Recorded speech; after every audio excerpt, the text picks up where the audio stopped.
ஜாதகத்துல நிறைய பணம் சேரணும்னா 2 கிரகம் நல்லா இருக்கணும். ஒன்னு குரு, இன்னொன்னு சுக்கிரன்.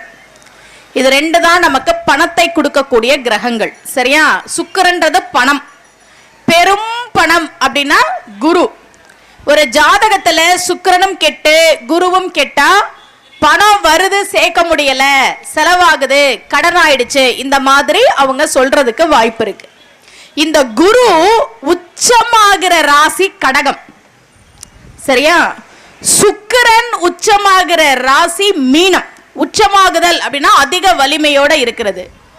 ஒரு மனிதனுக்கு பணத்தை கொடுக்கக்கூடிய குருவும் சுக்கிரனும் அதிக வலிமையோட இருக்கக்கூடிய ராசிகள் நீர் ராசிகள், தண்ணீர் ராசிகள். சரியா? அப்ப என்னன்னா அந்த தண்ணி இருக்கிற இடத்துல அது அதிக வலிமையோட இருக்கு. அதனாலதான் வீட்டுல தண்ணிய வேஸ்ட் பண்ண கூடாதுன்னு நமக்கு சொன்னாங்க.